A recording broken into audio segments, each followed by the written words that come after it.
Welcome to maths class. I am Shilpa Sapra, your maths teacher from Raj International School. I hope you all are safe at your home. Students, we are learning chapter number 3, playing with numbers. In previous video, we have done exercise 3.5. In this session, we will learn exercise 3.6, which is basically based on HCF. Let's learn about HCF. HCF क्या है? Highest common factor.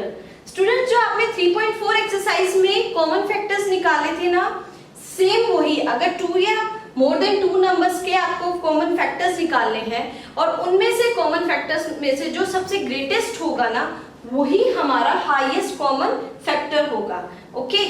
Second thing, इसको हम GCD के name से भी बोलते हैं. GCD means greatest common divisor, सबसे बड़ा कॉमन डिवीजर जिससे हमारा डिवाइड हो सके.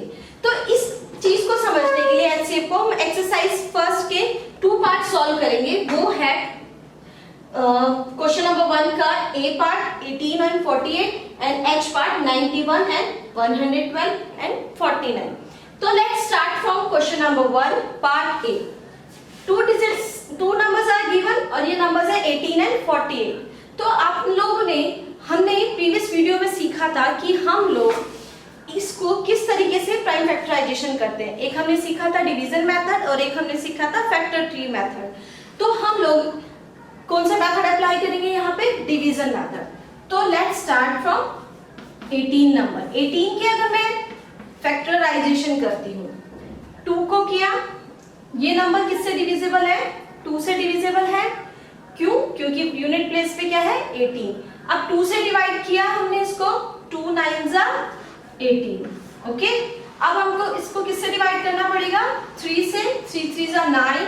फिर 3 से डिवाइड किया, आया आंसर 1. यहाँ पे आंसर 1 लेके आ रहा है डिवाइड करके. ये हमारे सारे प्राइम नंबर्स हैं क्योंकि हम कर क्या रहे हैं? Prime factorization. इसके बाद मैं जो दूसरा नंबर लेती हूँ वो लेती हूँ 48.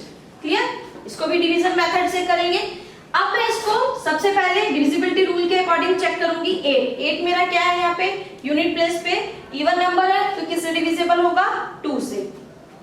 2 से डिवाइड किया, 2 2 4, 2 4 8.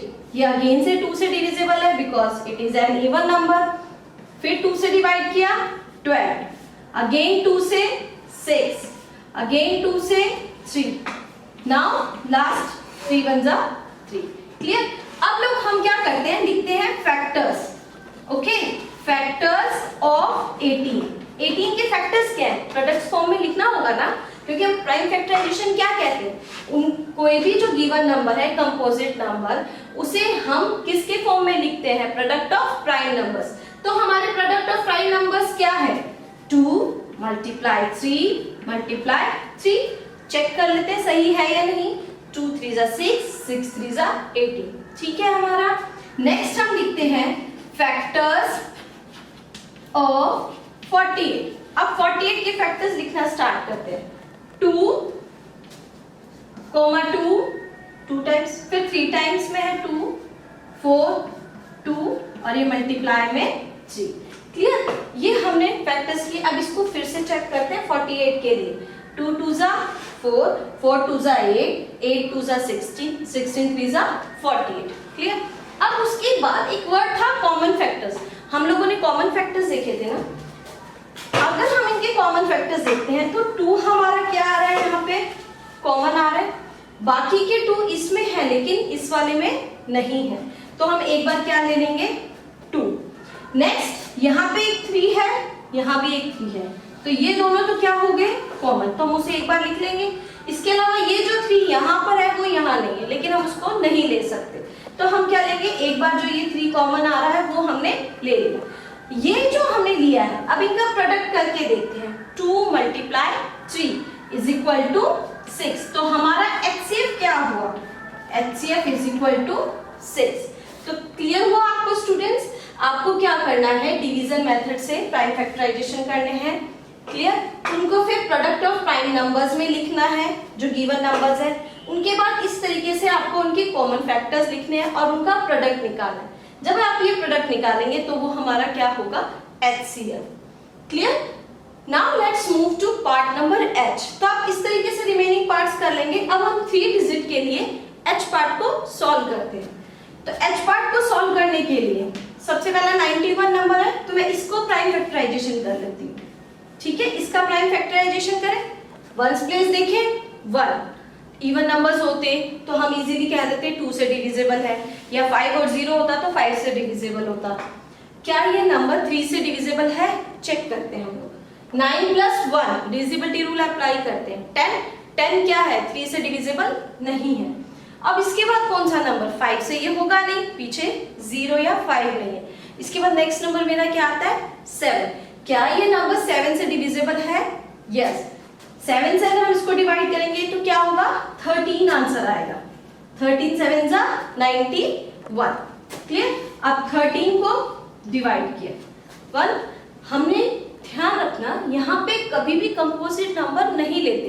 मैं प्रीवियस वीक में भी बता चुकी हूँ कि यहाँ सिर्फ और सिर्फ प्राइम नंबर्स लेते हैं, जैसे कि इसका नाम ही यही है, प्राइम फैक्टराइजेशन। क्लियर? अब 100 हम 12 को करते हैं। ठीक है, 12 क्या है हमारा? Even number. सॉरी, 112 क्या है हमारा? Even number. क्यों? वंस प्लेस पे क्या है हमारा? 2। अगर हम इसको 2 से डिवाइड करते हैं, 2 से डिवाइड किया हमने, 2 5 = 10, 1 रिमाइंडर रहेगा, 2 नोट डाउन करेंगे तो 12 आएगा, यानी 2 6 = 12, तो यानी 56 पे जाएगा। अब फिर ये जा सकता है, क्यों? ये हमारा इवन नंबर है। अब इसको ट्राई करेंगे तो ये जाएगा 2 2 = 4, 1 रिमाइंडर, 6 नोट डाउन करेंगे, 2 8 = 16। अगेन 2 से डिविजिबल है 14। इजीली आपको टेबल्स तो आती होंगी 20 तक, तो 14 2 = 20। अगेन 2 से गया 7। अब इसके बाद हमने 7 से डिवाइड किया 1। क्लियर? अब हमारा नेक्स्ट नंबर जो है वो है 49। अब हम 49 का करते हैं, 7 से डिवाइड करेंगे, 7 7 = 49, क्योंकि ये नंबर हमें पता है 3 से डिविजिबल नहीं है। और 49 किसकी टेबल में आता है? 7 की टेबल में। 7 7 = 49। तो हमारे पास ये कौन से फैक्टर्स, इनके प्राइम फैक्टर्स आ गए। अब हम क्या करते हैं, इन तीनों नंबर्स के फैक्टर्स का प्राइम फैक्टर्स की प्रोडक्ट में लिख लेते हैं। ठीक है, फैक्टर्स ऑफ 91।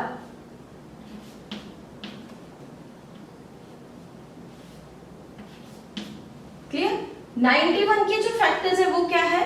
7 × 13, 13 7 = 91। एक बार इसे चेक करते हैं, ये हमने करेक्ट किया है या नहीं। 7 2 = 14, 14 2 = 28, 28 2 = 56, और 56 2 = 112। क्लियर? अब हम लिखेंगे फैक्टर्स ऑफ 112। 2 × 2 × 2 × 2 × 7। नोट। नेक्स्ट हम लिखते हैं 49 के फैक्टर्स। Factors of 49। 7 × 7, 7 7 = 49। अब हमने क्या करना है, हमें चेक करना है कि कौन से इनमें कॉमन नंबर्स आ रहे हैं। हम यहाँ पे अगर 7 देखते हैं, इस वाले 91 में 7 अवेलेबल है हमारे पास, 112 में 7 अवेलेबल है, 49 में 7 एक अवेलेबल है। तो तीनों में ये 7 नंबर है, तो हम क्या करेंगे, कॉमन ले लेंगे। अगर हमने इनका कॉमन लिया तो ये हमारे नंबर आ गए 7, इसमें भी 7, इसमें भी 7, तो 1 टाइम हम लिख लेंगे। अब इसमें 13 है, क्या किसी और में 13 है? नहीं है, तो नहीं ले सकते। 2 इसमें है तो इन दोनों में नहीं है, और सेकंड वाला जो 7 नंबर है इसमें, तो वो इन दोनों में नहीं है, तो और कोई इसके अलावा कॉमन फैक्टर नहीं है। तो यही हमारा क्या होगा, HCF। HCF में 7 ही एक ऐसा ये नंबर है जिससे ये तीनों ही नंबर क्या होंगे, डिविजिबल होंगे। जैसे 6 ही एक ऐसा ग्रेटेस्ट नंबर है जिससे ये दोनों ही नंबर क्या होंगे, डिविजिबल। देखो 6 3 = 18 एंड 6 8 = 48। क्लियर? तो इसी तरीके से आप इस क्वेश्चन नंबर 1 के रिमेनिंग पार्ट्स कर पाएंगे। I hope you got the question number 1. Now students, let's move to question number 2, and question number 2 is what is it's HCF of to consecutive? दो कंसेक्यूटिव्स का HCF क्या होगा? अब वो दो कंसेक्यूटिव किस कंडीशंस के लिए? फर्स्ट में नंबर्स है, बी पार्ट जो है हमारा इवन नंबर्स है और सी पार्ट है जो हमारा ऑड नंबर्स है। अब नंबर्स का मींस आपको कोई भी दो नंबर लेने हैं लगातार, ठीक है? इसको एक एग्जांपल से समझते हैं। कोई भी टू नंबर्स लेने हैं ना हमने लगातार, तो हमने एक नंबर ले लिया 6, एक नंबर ले लिया हमने 7। क्लियर? क्या 6 और 7 ऐसे ये दो नंबर है, क्या किसी भी सेम टेबल में आते हैं? बिल्कुल नहीं आते।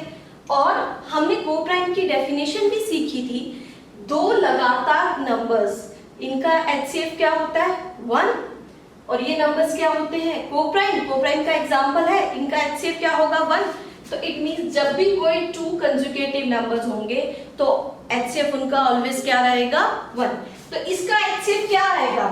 HCF of 6 and 7 is 1। Reason क्या बताया? दोनों ही नंबर्स क्या है? कोप्राइम। और कोई भी टू कंसेक्यूटिव नंबर्स हमेशा कोप्राइम नंबर्स होते हैं। क्लियर? तो आप कोई भी एग्जांपल ले लेंगे, जैसे 7, 8 ले लें, 10, 11 ले लें, सबका ही आपका HCF क्या आएगा? ऑलवेज 1 आएगा। Now let's move to part number B, even numbers. अब इवन नंबर्स लेने हैं और वो लेने कौन से हैं? कंसेक्यूटिव मींस लगातार। इसके लिए एग्जांपल लेते हैं। एग्जांपल अगर मैं 2 और 4 से स्टार्ट करूं, सपोज मैंने एग्जांपल लिया 2 and 4। क्लियर? 2 and 4 अगर मैं इनका HCF निकालती हूं तो हमें इसके फैक्टर्स निकालने होंगे। फैक्टर्स ऑफ 2, 1 into 2, ठीक है? फैक्टर्स, प्राइम फैक्टराइजेशन हम करेंगे 4 का, तो क्या आएगा? 2 multiply 2, है ना? अब ये हमारे दोनों क्या है? कंसेक्यूटिव इवन नंबर्स है। इनके बीच में एक ही नंबर है जो वो क्या आ रहा है? कॉमन। तो इसका HCF क्या आया हमारा? HCF is equal to 2। Clear? अब हमारे पास ये भी 2 आया। ऐसे हम और कोई एग्जांपल लेते हैं, तो सब एग्जांपल्स अगर हम लेके देखेंगे तो हमेशा हमारा HCF इवन नंबर्स का क्या आएगा? 2 ही आएगा। चाहे आप 10 और 12 लेके देख लो, 10 और 12 किसकी टेबल में आते हैं? सिर्फ 2 की टेबल में ही आते हैं और किसी टेबल में नहीं आते। मींस सेम एक ही टेबल ऐसी है जो है 2, ठीक है? तो हमेशा उनका HCF क्या आएगा? 2। कोई भी इवन नंबर्स हो उनका HCF हमेशा क्या आता है? 2, ठीक है? Next move to part number C. Part number C is odd numbers. अब आपसे ये पूछा जा रहा है कि कोई भी दो कंसेक्यूटिव आप क्या ले लेते हैं? ऑड नंबर्स लेते हैं, तो उनका HCF क्या आएगा? अगर मैं बात करती हूँ ऑड नंबर्स की, सपोज नंबर लिए मैंने 3 and 5, 3 and 5, हमने 3 and 5 ऑड नंबर्स ले लिए और ये कंसेक्यूटिव भी है। क्या ये किसी एक सेम टेबल में आते हैं? जब सेम टेबल में नहीं आते तो इट मींस इनका कोई भी कॉमन फैक्टर नहीं है। कॉमन फैक्टर 1 को छोड़कर और कोई भी नंबर नहीं है। तो ये जो दोनों नंबर्स हैं इनका HCF क्या होगा? 1, क्योंकि ये किसी और की भी सेम टेबल में नहीं आते, सिर्फ अपनी टेबल में आते हैं या 1 की टेबल। तो इसका HCF क्या आया? 1। हम और भी एग्जांपल ले सकते हैं। हम एक एग्जांपल ले सकते हैं 11 and 13 कंसेक्यूटिव है, ऑड प्राइम नंबर्स है, ऑड नंबर्स है, कंसेक्यूटिव भी है। तो 11 and 13, ये 11 और 13 हमने जब लिए तो इनका HCF क्या आएगा? 1, क्योंकि ये दोनों ही सिर्फ और सिर्फ अपनी ही टेबल्स में आते हैं। और ये जो ऑड प्राइम नंबर्स हैं हमारे 11 और 13, तो ऑड नंबर्स भी है साथ में प्राइम नंबर्स भी है, तो इनका HCF क्या आएगा? 1। अगर हम बात करते हैं 7 और 9 की, अभी जैसे जो मैंने एग्जांपल लिए थे 3 and 5 ऑड प्राइम नंबर्स थे, 11 और 13 का जो एग्जांपल लिया था वो भी ऑड प्राइम नंबर्स थे। लेकिन अगर मैं बात करती हूँ 7 और 9 की, ये तो ऑड प्राइम नंबर्स नहीं है ना, ये सिर्फ ऑड नंबर्स है। ऑड प्राइम नंबर्स हो चाहे ऑड नंबर्स हो, हमेशा HCF क्या आएगा? 1। देखो 7 और 9 है, इनका भी HCF क्या आएगा? 1, क्योंकि ये दोनों ही नंबर किसी भी टेबल में नहीं आते, सेम टेबल में नहीं आते दोनों ही नंबर्स। क्लियर? तो इसका HCF ऑलवेज क्या रहेगा? 1। इवन नंबर्स का HCF कोई भी नंबर्स पिक कर लो, क्या रहेगा? 2। और आप कोई भी कंजुगेटिव नंबर्स ले लोगे तो उनका HCF क्या रहेगा 1. I hope students you got the question number 1 and 2. ठीक है, exercise 3.6. If you have any doubt, you can contact me. I hope you like the video. In next video, I will meet you with a new topic which is based on